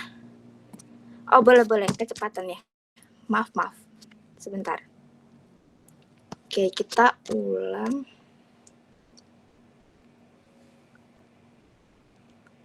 Kita ulang dari patofisiologi abses. Nah, patofisiologi abses itu diawali kita harus tahu dulu bagian-bagian dari gigi, tapi dari yang nggak usah bagian sampai kayak gimana-gimana. Intinya bagian gigi itu ada 3. Yang pertama itu ada enamel, bagian dari luar gigi, dentin, bagian dari tengahnya si gigi ini, dan pulpa. Pulpa ini berisi apa? Berisi serabut saraf, arteri, vena, pokoknya pembuluh darah ini sudah di pulpa. Jadi pulpa ini bagian paling dalam. Nah, kita sudah tahu itu diawali dari pasien ini mengeluhkan atau memberitahu pada anamnesisnya tuh dia pernah ada karies gigi. Kita harus tahu karies gigi itu kondisi di mana terjadi kerusakan jaringan gigi akibat adanya plak. Plak ini menyebabkan bakteri itu mudah masuk karena terbentuk pintu. Jadi karena ada pintu, itu bakteri itu mudah masuk karena ada pintu, ada lubang lah yang memudahkan bakteri itu masuk. Nah, karena karies gigi ini menyebabkan bakteri itu mudah masuk melalui email gigi, lapisan dari luar gigi, masuk ke lapisan dentin di lapisan tengah, dan masuk ke pulpa, bagian dalam dari si gigi. Ketika dia sudah masuk di pulpa, dia akan menyebabkan deteksi dari sel odontoblast. Nah, untuk membentuk dentin tersier. Dentin tersier ini fungsinya apa? Dia fungsinya untuk pertahanan pertama dari si pulpa. Jadi fungsinya supaya penghalang lah, supaya si bakteri ini tidak masuk semakin jauh ke dalam bagian gigi. Nah, karena itu dia akan menyebabkan pulpa ini merespon masuknya antigen berupa bakteri tadi atau sel-sel asing. Karena direspon lah sama si pulpa ini ada antigen, dia akan memanggil si neutrofil dan monosit yang fungsinya memang pada saat ada antigen atau patogen masuk. Ketika pemanggilan neutrofil dan monosit itu fungsinya untuk apa? Fungsinya untuk fagositosis, untuk memakan-makan si antigen, patogen atau jaringan kalau misalnya ada jaringan inflamasi.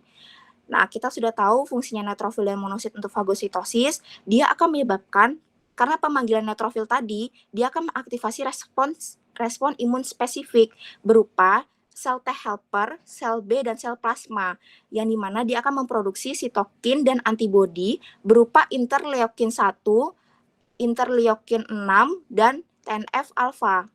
Nah, ini dia akan menyebabkan neutrofil dan monosit tadi itu dia akan berjalan ke tempat injuri atau tempat yang cedera tadi akibat si bakteri tadi itu. Nah, karena aku tadi bilang neutrofil dan monosit tadi fungsinya untuk fagositosis. Ketika dia sudah di tempat yang memang harusnya dia bekerja, dia akan terjadi fagositosis. Dia akan makan tuh si antigen, si jaringan-jaringan rusak, dia makan. Tapi neutrofil ini juga ada waktunya, ada masanya, ada kayak capeknya lah intinya. Nah, ketika dia sudah melaksanakan tugasnya, dia akan lisis atau mati. Neutrofil lisis ini dia akan terakumulasi atau tertumpuk bahasanya, tertumpuk dan dia akan terakumulasi bersama bakteri karena dia tadi makan bakteri juga. Jadi terjadilah akumulasi neutrofil dan bakteri. Yang dimana akumulasi ini akan membentuk liquefactive necrosis atau berupa cairan yang berisi pus. Pus itu kan kita tahu di dalamnya ada bakteri, enzim, neutrofil atau sel darah putih itu dia di dalam situ tuh juga ada. Ketika terjadi pembentukan pus itu akan membentuk rongga. Rongga itu akan berisi rongga yang kosong tadi itu akan dikelilingi oleh jaringan granulasi. Jaringan granulasi ini apa? Berisi makrofag, fibroblast, dan pembuluh darah baru. Nah, karena ada fibroblast tadi, itu dia akan membentuk yang namanya fibros kapsul atau bagian luarnya gini loh dari pus. Itu fungsinya untuk menyebabkan si pus itu bertahan lama gitu. Nah, karena inflamasi lama, itu juga bisa menyebabkan abses atau suatu peradangan akibat bakteri yang dimana isinya tuh ada si pus tadi gitu. Jelaskah? Kalau jelas reaction, kalau nggak jelas komen saja. atau kecepatan gitu.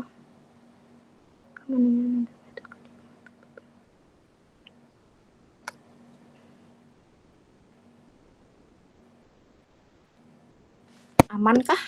Oke. Kalau aman kita lanjut. Bentar. Ini apa sih? Kita lanjut, kalau aman kita lanjut ke patofisiologi inflamasi dan mediator inflamasi. Bentar, aku buka.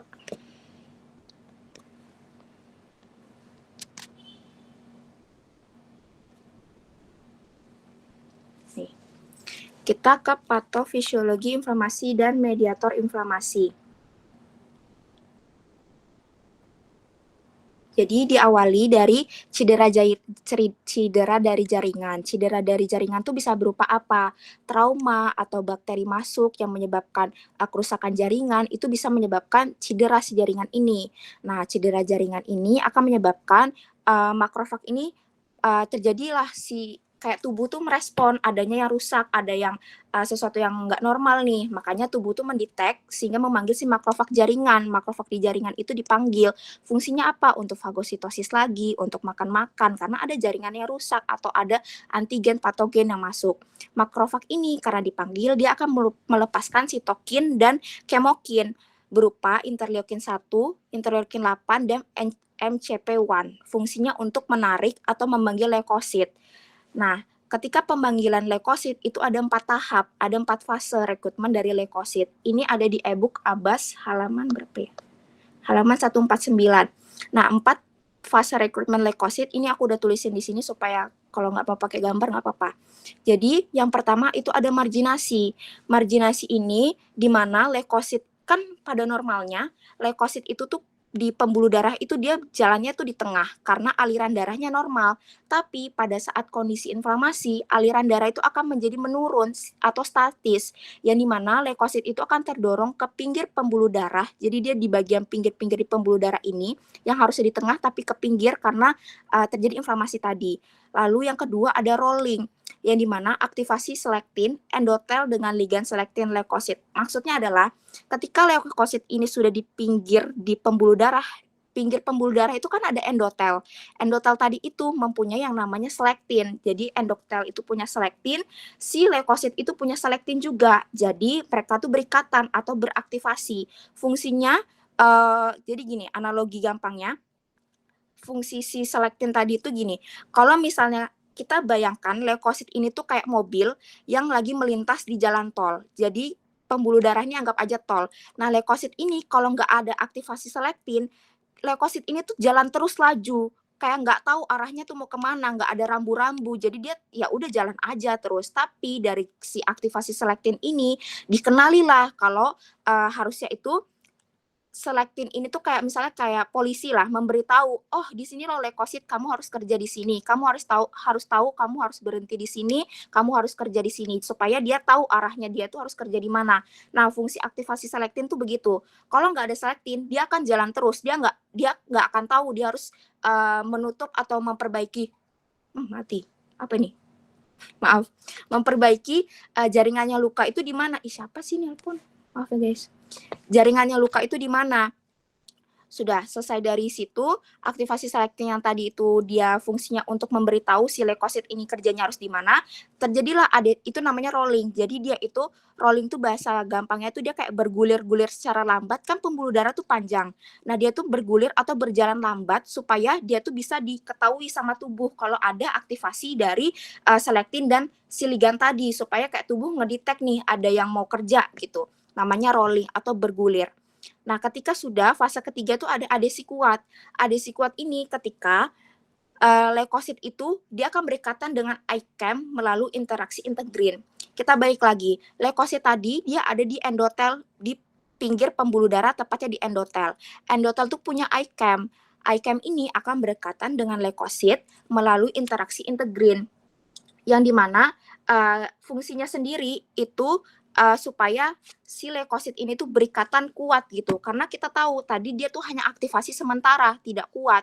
Nah, mereka dari ICAM dan leukosit tadi itu dia berikatan. melalui interaksi integrin. Jadi dia akan berikatan kuat untuk mempersiapkan si leukosit itu menembus dinding pembuluh darah. Ketika sudah dia berikatan kuat, terjadi adesi kuat, dia terjadilah transmigrasi atau diapedesis namanya. Di mana leukosit yang sudah kuat tadi, dia akan menembus celah dari pembuluh darah. Jadi pembuluh darah yang terjadi inflamasi tadi itu, dia akan menembuslah si leukosit yang sudah kuat ini. Yang dimana fungsinya dia itu menembus si pembuluh darah itu untuk melawan patogen dan memperbaiki jaringan-jaringan tadi. Ketika dia sudah sampai nih dia di tempat yang dia harusnya kerja, di kantornya lah bahasanya. Sudah sampai di tempatnya, di tujuannya, dia akan aktivasi sel mas karena dia tahu ini tempat ada inflamasi, dia akan melepaskan mediator inflamasi. Berupa apa? Yang pertama ada bradikinin. Bradikinin ini akan mensekresi prostaglandin yang menstimulasi saraf nyeri sehingga terjadi nyeri atau dolor bahasanya. Lalu ada histamin.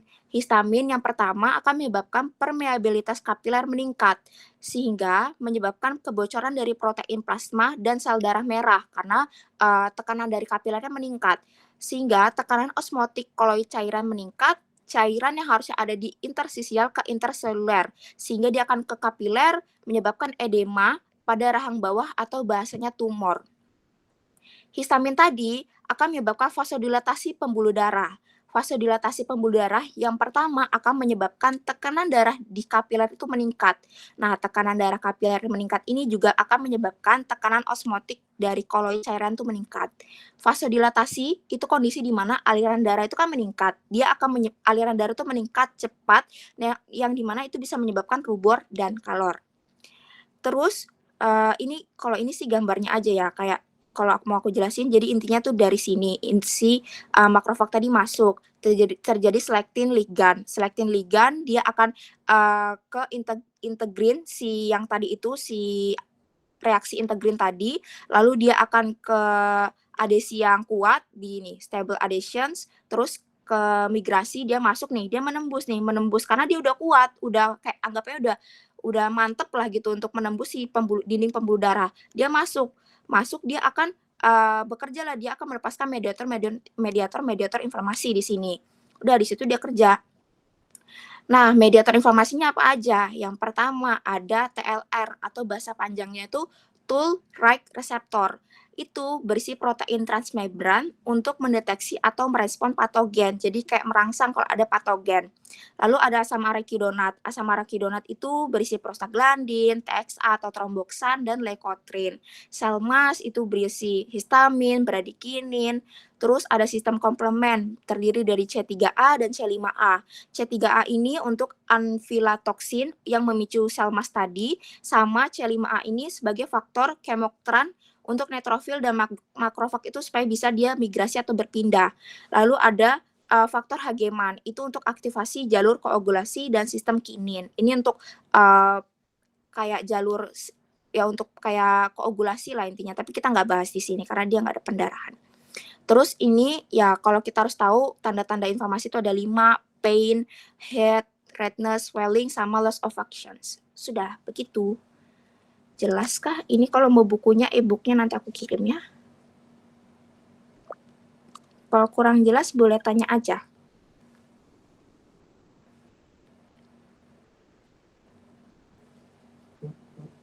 Aduh ya Allah. Amankah guys?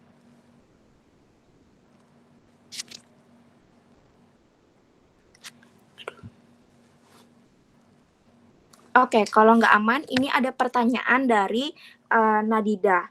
Nadia itu nanya, untuk anak sama histolnya tuh nggak ada ya, karena pas PBL sama Dr. Ervin itu dimention histol sel squamous. Kalau anaknya itu ada rongga mulut yang dibagi menjadi 2. Kelenjar saliva ada 3, terdiri apa aja, lidah dan papila. Lalu ada tulang alveolar yang di bawah gigi, sama ada korus dari submandibular. Kalau yang kelompok lain ada dimension anak sama histonya nggak guys?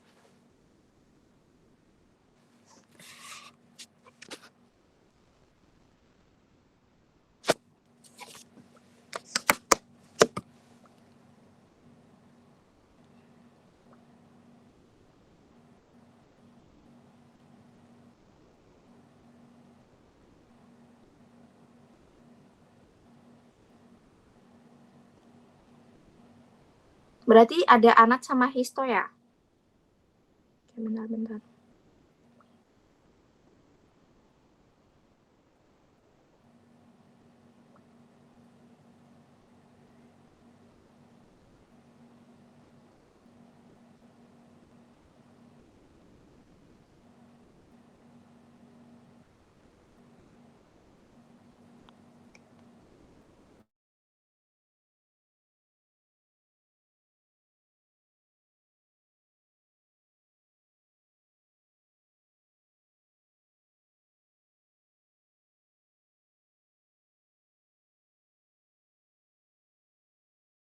Oke, karena kita itu kasus tahun lalu itu nggak ada anat sama histo, guys. Jadi kayak nggak ada disuruh sama tutor PBL atau dokter-dokter PBL kita tuh nggak ada anat sama histo. Tapi nanti kita carikan untuk anat dan histonya sesuai penjelasan pada kasus ini, nanti kita kirim filenya lagi atau catatan kita kirim di grup ya. Terus sampai penjelasan dari awal sampai akhir, adakah yang mau ditanyakan?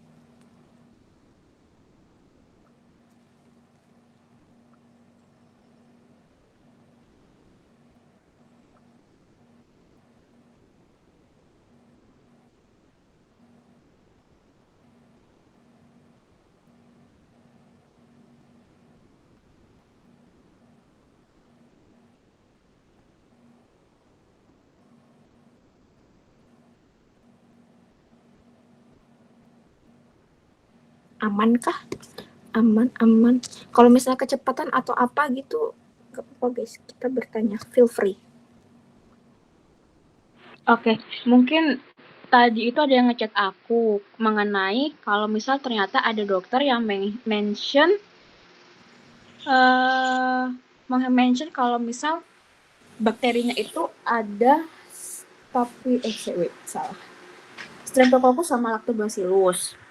Nah, tapi aku tanya, adakah di kasusnya itu mengenai kulturnya? Karena kalau misal nggak ada kultur, masuknya ke antibiotik empiris. Jadi kita cuma ada gejala, tapi kita nggak tahu jenis bakterinya.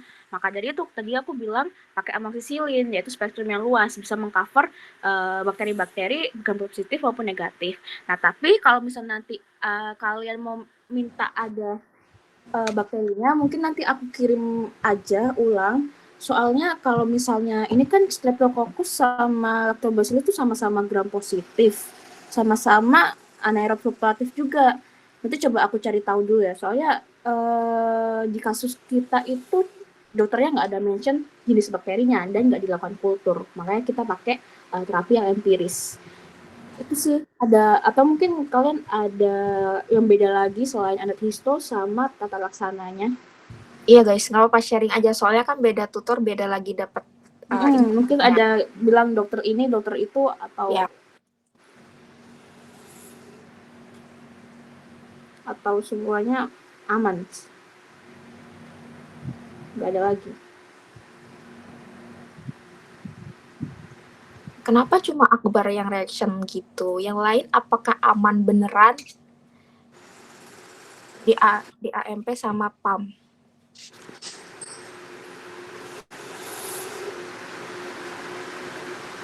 Oke.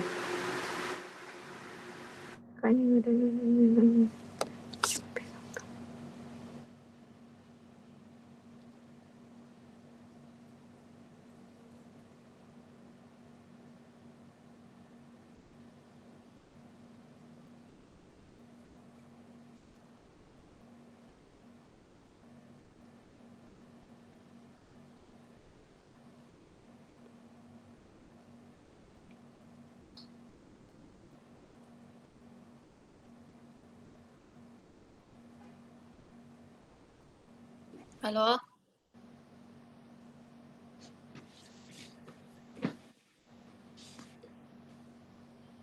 bentar ya guys. Berarti ini untuk kasus ini so far kalian aman ya untuk LI-nya, kecuali tadi itu cuma di CM doang karena si bakterinya, sama tadi itu kurang anat sama histo ya. Nanti kita bantu cariin ya. Nanti jangan lupa juga buat ingetin kita lagi buat bantu. Terus so far memang gak ada yang ditanyakan, aman. tolong jempolnya. Oke, kalau gitu kita sesi foto aja. Kita mau mengakhiri jumpa kita hari ini karena besok kita lagi akan ketemu. Karena 2 temanku habis ini ada yang mau ujian besoknya. Oke? On Ayo. cam Udah. dong ya Kak. On cam harus on Tolong cam. ya cepet ya. Time is money. Ayo Ini guys. nggak apa-apa sih kalau nggak.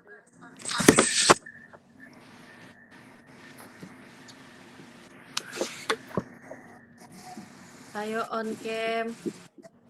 Akbar. Akbar on cam, ini mukanya yang mana? Alvinda tolong, Anita, Anissa, Cia, Dona, Elvira, Erifa, Ika, ayo. Lista, Nadida, Omega, Uni, Masa rusak sih Akbar? Bohong ya. Reva, Stella tolong, siapa ini? Shiny, Chelsea, Vivi,